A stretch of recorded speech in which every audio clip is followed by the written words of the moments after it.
À quand remonte la dernière fois où tu t'es autorisé à ralentir, juste pour le plaisir de respirer? Pas pour optimiser ta productivité ni pour mieux repartir après, mais juste pour être.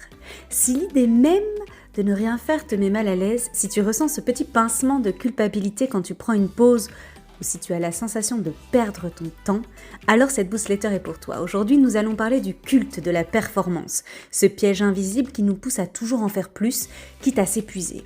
Pourquoi sommes-nous autant conditionnés à réussir à tout prix? Pourquoi nous survalorisons le fait d'être occupés, voire suroccupés? Quels sont les signes d'alerte d'une pression excessive et surtout, comment s'en libérer sans avoir l'impression d'abandonner?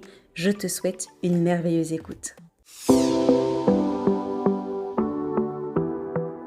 Hello, moi c'est Laurine, ta coach mentale et bien-être au service de ta motivation et de ton épanouissement. Je suis spécialisée en neurosciences, en gestion du stress, de l'anxiété et des émotions. Je te retrouve chaque semaine ici dans la newsletter autour d'un sujet qui touche à ton bien-être.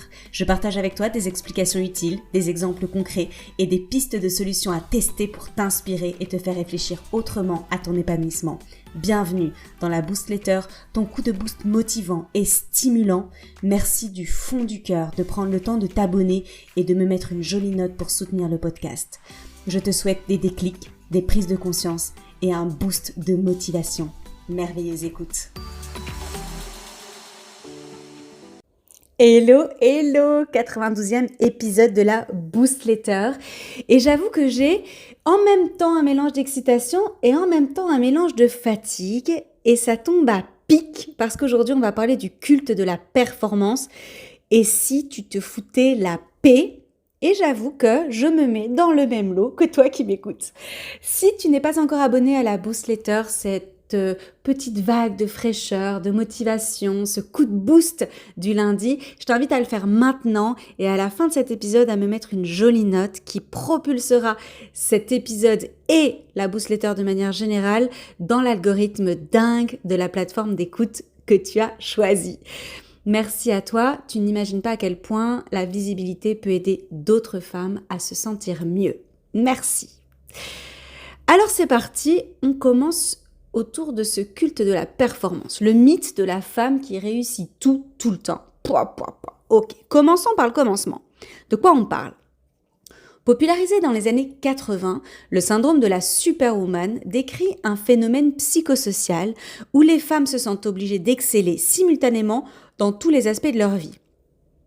Je pense que tu vois très bien de quoi je parle.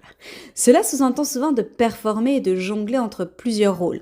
Entrepreneur, salarié, maman, amie, épouse, fille, sportive, bienveillante, rayonnante, belle, en bonne santé, à l'écoute, compréhensive, disponible. Et tout ça, sans jamais faillir, évidemment. Le message est clair. Si tu veux être une femme accomplie, il faut performer. Dans ton business, il faut toujours viser plus haut et plus fort. Dans ta vie perso, être une mère ou une partenaire top nickel. Dans ton développement personnel, être toujours positive et alignée. Dans ton bien-être, faire du sport, méditer, bien manger, mais sans que ça ne prenne trop de temps évidemment. Et être belle parce que même notre apparence est soumise à de nombreuses injections.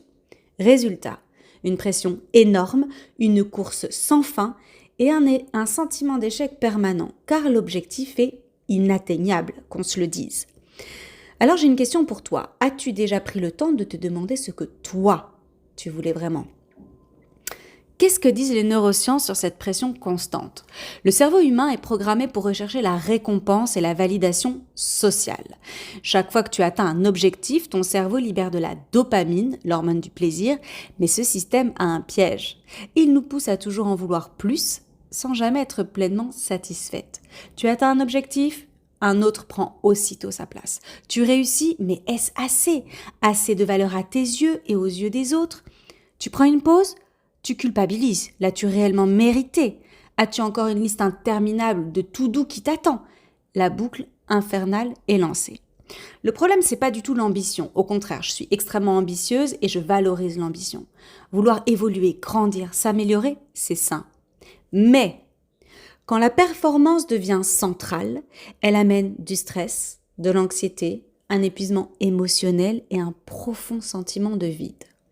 Alors comment sortir de cette spirale infernale ? Tout d'abord, les signaux d'alerte. On va faire un petit quiz ensemble pour voir si tu es prise au piège du culte de la performance. Compte 1 point avec moi à chaque affirmation qui te correspond. C'est parti. 1. Tu ressens une pression constante pour faire mieux, même quand c'est pas nécessaire. 2. Tu culpabilises dès que tu prends une pause. 3. Tu remplis ton agenda à l'avance sur plusieurs semaines et t'es occupé toute la journée, chaque jour. Même si ce sont des activités plaisir, ton agenda est rempli. Tu as du mal à célébrer, 4, tu as du mal à célébrer tes victoires, tu ne les vois pas forcément. C'est juste une bonne chose de faite, mais pas une célébration en soi. Et en plus, tu penses déjà à la prochaine étape, à la prochaine tâche. 5. Tu ressens une fatigue mentale et émotionnelle, mais tu continues malgré tout. Pourquoi ? Parce qu'il faut travailler dur pour réussir, parce qu'il faut souffrir pour être belle, parce que tout n'est pas toujours rose et que c'est comme ça. Et 6. Tu es dur avec toi-même. Tu minimises tes réussites et tu te compares souvent aux autres. Si tu as 1 point ou plus, il est temps de changer de rythme. Tu n'es pas là pour souffrir. Comment on se libère du culte de la performance en 5 étapes ? Première étape, redéfinis ta propre réussite. Demande-toi, qu'est-ce qui me rendrait vraiment heureuse là tout de suite ? Au-delà de ce qu'on attend de moi, de quoi ai-je envie ? À quoi ressemble une vie qui me convient vraiment ? À quoi ressemble une journée dans ma vie idéale ? Et écris une vision de ta vie idéale où ton bien-être compte autant que tes accomplissements et compare-la à ton quotidien. Quel est le premier tout petit ajustement que tu peux faire ? Let's go. Deuxième étape, apprends à célébrer les petites victoires et les grandes aussi.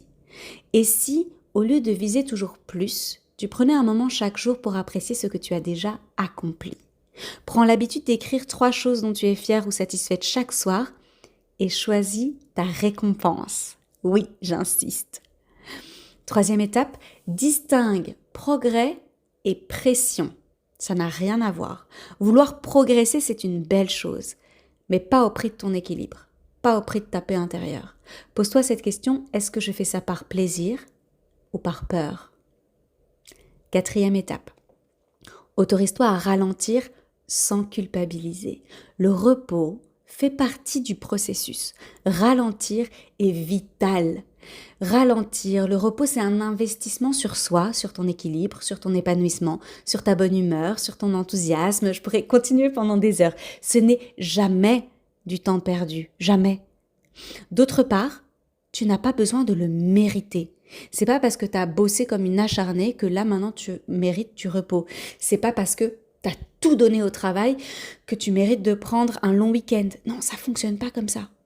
Ton corps et ton esprit ont besoin de moments de pause pour fonctionner à leur plein potentiel, de recharger les batteries. Et 5e étape, arrête de te comparer aux autres. Ce que tu vois sur Instagram, LinkedIn ou ailleurs, ce n'est qu'une façade, une publicité, du marketing. Chaque femme a ses défis, ses doutes, ses moments de fatigue. Ton rythme est unique, respecte-le. Choisis intentionnellement à qui et à quoi tu donnes accès à toi. La comparaison est saine lorsqu'elle représente un moteur pour toi, une source d'inspiration ou d'apaisement. Tout le reste, on le fout à la poubelle. Qu'est-ce que nous avons vu aujourd'hui ? Le mythe de la performance absolue. Depuis l'enfance, on nous apprend que notre valeur repose sur nos résultats et notre productivité. Ce conditionnement nous pousse à toujours vouloir en faire plus au détriment de notre bien-être. Et je t'invite vraiment à ne pas t'arrêter à une première lecture, à une première interprétation de cette newsletter, mais à aller creuser.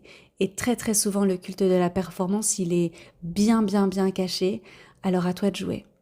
Les pièges du culte de la performance, nous avons vu ensuite le burn-out, l'épuisement, les pertes de motivation. Courir après un idéal inatteignable finit par nous éloigner de nous-mêmes et de nos véritables aspirations. Ensuite, on a vu comment reprendre le pouvoir, se fixer des objectifs alignés avec ses valeurs, apprendre à célébrer les petites victoires et surtout intégrer le repos et le plaisir dans son quotidien. Et puis enfin, une autre définition du succès. L'épanouissement ne se mesure pas à la quantité de tâches accomplies, mais à la qualité de vie que l'on construit pour ça. Tu es déjà assez, même lorsque tu ralentis.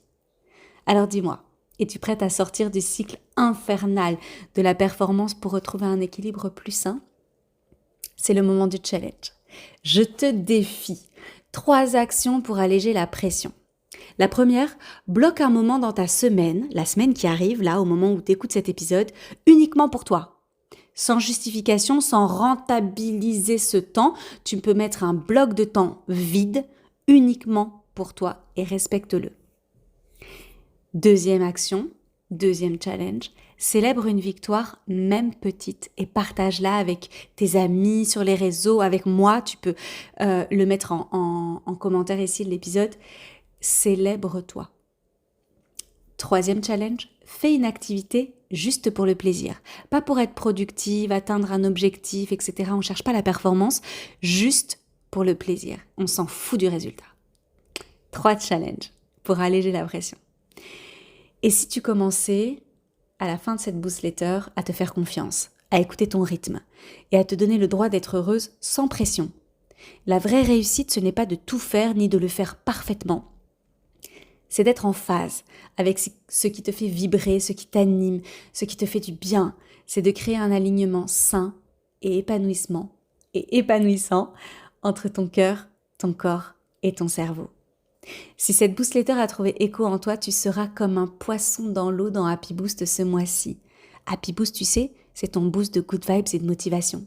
Alors si tu veux en savoir plus, tu peux cliquer dans les notes de cet épisode. Je t'ai mis un lien direct. Si cette newsletter t'a aidé, partage-la au plus grand nombre. Ensemble, construisons un monde plus doux pour chacune d'entre nous. Prends soin de toi, puis prends soin des autres. Je te laisse sur un sourire et te dis à très vite. Bisous Boost. L'épisode est déjà fini. Es-tu prête à relever le challenge du jour pour booster ton bien-être ?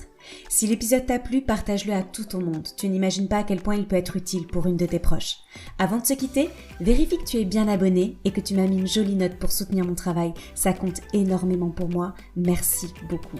Toute mon actualité se trouve sur mon site internet coachinglorine.com.